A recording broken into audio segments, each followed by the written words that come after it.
কি করছো মা? এই যে দেখ কি করছি। কি করছো দেখি? তোর বাবা তোর বাবা এই যে স্পেশাল ভাবে ইলিশ আনিয়েছে।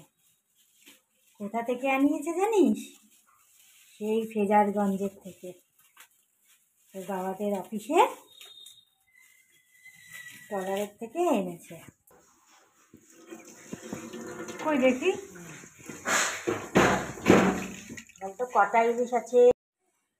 এতগুলো মাছ নিয়ে এসছে? এই দেখো বন্ধুরা, দেখো ওটা ওটা কি লাল লাল? মাছ। এটাই যে বরফে পেঁচানো ছিল সেই মাছ। দেখো বরফ দিয়ে আটকানো ছিল, দেখেছ? সরকারি অফিস বেনপিসে চাকরি করলে এই একটা সুবিধে থাকে। দেখো কত মাছ এনে দিয়েছে, দেখেছ?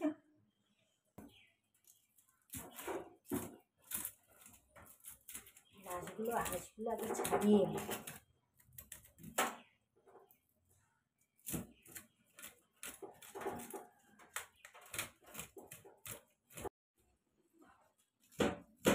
হয়নি এখনো ছাড়ানো? এই যে বরফে আটকে রয়েছে তো, ছাড়াতে টাইম লাগবে না। মাছ ছাড়ানো হয়ে গেছে?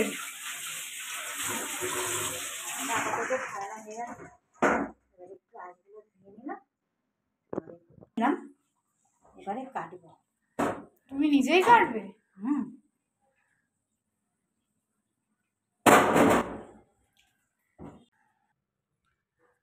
চলো এবার শুরু করো কাটাকুটি।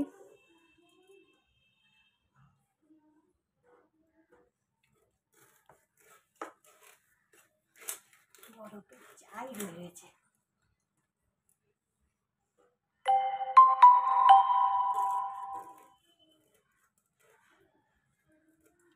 ভালো মাছটা?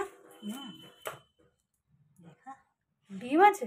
ডিম আছে মাছটা, ডিম না ডিম আছে।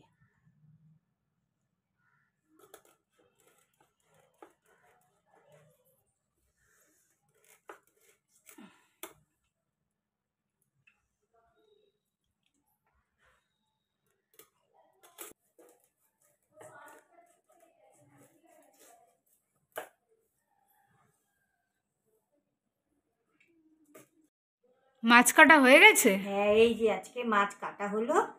আজকে সব মাছ রান্না হবে না, আজকে এক রকমের রেসিপি করব, আবার কালকে আরেক ধরনের করব। আর মাথা, যে মাছের মাথাগুলো রয়েছে এগুলো দিয়ে করব কচুর শাক, আর লেজাগুলো ভাজা খাবো। মাছের মাথা দিয়ে খাবো কচুর শাক, আর লেজাগুলো এমনি কড়কড়া করে ভেজে তেল দিয়ে গরম ভাতে খাবো, দারুণ